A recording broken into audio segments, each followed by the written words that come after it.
Alors, dans cette vidéo, on va revoir les notions de division euclidienne, de multiples et de diviseur. Alors, la division euclidienne de 27 par 4. Ce qu'on attend de vous quand on vous demande ça, là, ça va être avec des nombres faciles, mais sinon, vous pouvez utiliser la calculatrice. Première chose, on cherche dans la table de 4, combien de fois je peux mettre 4 dans 27. Donc, j'écris 27 égale 4 fois, et donc 4 fois 5, 20, 4 fois 6, 24, 4 fois 7, 28, donc je peux le mettre seulement 6 fois. Et je sais que 4 fois 6, ça fait 24. Donc maintenant, j'ai juste à ajouter le nombre qui manque pour passer de 24 à 27, et donc c'est 3. Et donc là, on va avoir des mots de vocabulaire. Le 3 ici, on va appeler ça le reste. Ensuite, comme c'est la division euclidienne de 27 par 4, le 27, c'est le dividende. Et le 24, c'est le diviseur. Faut pas confondre les deux. Et enfin, le nombre qui nous reste, donc le 6, on appelle ça le quotient. Pour que ce soit une division euclidienne, il y a une seule règle à respecter, c'est que le reste, il doit forcément être, donc ici on a 3, qui est plus petit que le diviseur 4. Si vous avez cette condition qui est vérifiée, vous faites bien une division euclidienne. Une division euclidienne, ce sera uniquement avec des nombres entiers, c'est-à-dire des nombres qui n'ont pas de virgule.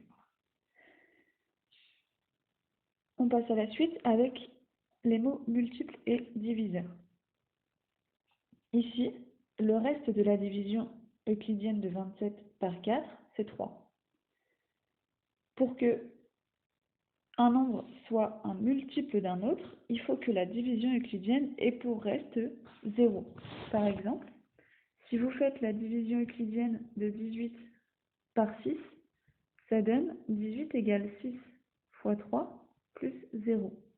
Donc 18, c'est un multiple de 6 et c'est un multiple de 3.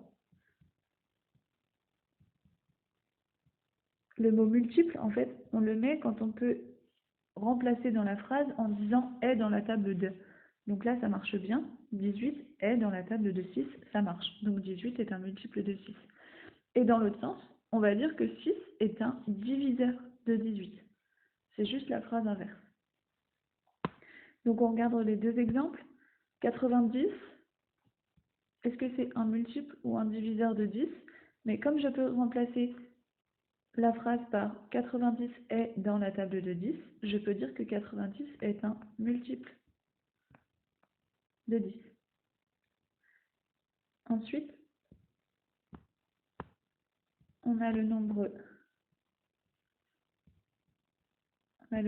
6 et 36. Et bien là, on essaye pareil. Si on essaye avec est dans la table 2, ça nous donne la phrase 6 est dans la table de 36. C'est faux. C'est l'inverse. C'est 36 qui est dans la table de 6. Donc 36 est un multiple de 6 et 6 est un diviseur de 36. Donc, deux mots à ne pas confondre. Et dans les exercices, soit on vous demande comme ça de savoir si c'est un multiple ou un diviseur. On va aussi avoir besoin de savoir écrire la liste des diviseurs d'un nombre. Donc, la liste des diviseurs de 60, ça s'écrit D entre parenthèses 60 égale. Et là, on va mettre plusieurs nombres, donc on utilise des accolades. Et donc là, il y a juste à chercher en fait tous les nombres qui ont dans leur table 60. Le premier qu'on peut trouver, et à chaque fois vous l'aurez, c'est 1, parce que 60, c'est égal à 1 fois 60. Donc dans la liste des diviseurs, je mets 1 et 60. Ensuite, 2 fois 30, ça fait 60. Ensuite, j'ai 3 fois 20, 4 fois 15, 5 fois 12, j'ai aussi 6 fois 10, 60, il n'est pas dans la table de 7, donc je mets rien. Il n'est pas dans la table de 8, je mets rien non plus. Il n'est pas dans la table de 9, donc je ne mets rien non plus. Et j'ai testé tous les nombres de 1 à 9. Maintenant, je dois continuer avec 10, sauf que ce que je remarque, c'est que le 10, il est déjà dans ma liste. Et dès que je retrouve un nombre qui est déjà dans la liste, ça veut dire que j'ai terminé la liste des diviseurs. Donc le 60, il est dans la table de tous les nombres qu'on a mis dans la liste, et dans aucune autre. Là, on a fait la liste complète des diviseurs de 60. Ça peut vous servir quand on vous demande dans un exercice de chercher les diviseurs communs à deux nombres différents. On fait les deux listes des diviseurs et on regarde les nombres qui apparaissent dans les deux listes. Dernière chose qu'il faut connaître, les critères de divisibilité. Alors, par exemple, je peux directement savoir si 2916 est divisible par 2. Ça veut dire, est-ce que 2916 est un multiple de 2? Pour ça, quand je veux savoir si un nombre est divisible par 2, il me suffit de regarder le chiffre des unités.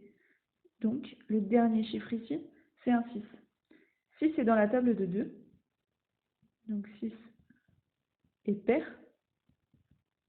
Donc, 2916 est divisible par 2. Donc, pour savoir si un nombre est divisible par 2, je regarde le dernier chiffre. Si le dernier chiffre est dans la table de 2, alors le nombre est dans la table de 2. Si le dernier chiffre n'est pas dans la table de 2, par exemple si c'est un 5, alors le nombre en entier ne sera pas dans la table de 2. Ensuite, pour 3, il y a une méthode un tout petit peu plus compliquée, mais il faut juste la connaître. Pour la table de 3, je dois additionner tous les chiffres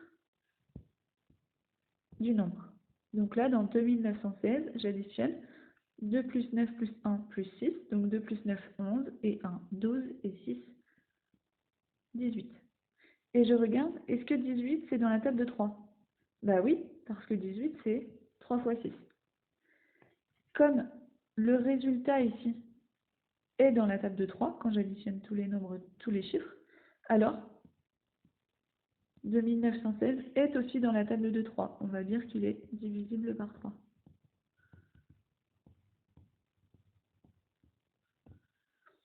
Pour 4. Pour le 4, en fait, il suffit d'utiliser les deux derniers chiffres du nombre ici. Ici, c'est 16. Et je sais que 16, c'est dans la table de 4, parce que 16, c'est 4 fois 4. Comme les deux derniers chiffres forment un nombre qui est dans la table de 4, alors 2916, il est divisible par 4.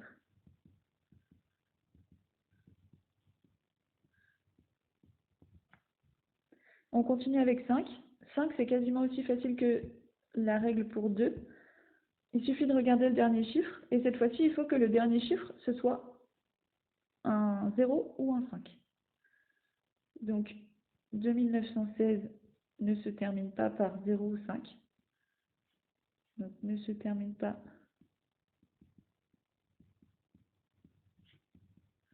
par 0 ou 5. Donc, on peut directement dire que 2916 n'est pas divisible, cette fois-ci, par 5.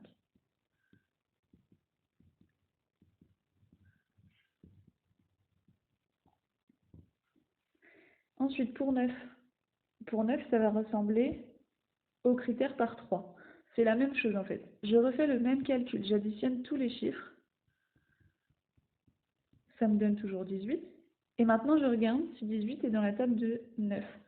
Comme 18, c'est 9 fois 2, alors 2916 est divisible par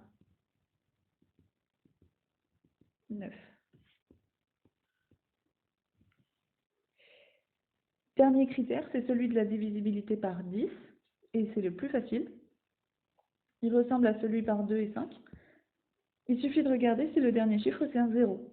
Donc ici, comme le chiffre des unités n'est pas 0, 2916 n'est pas divisible par 10.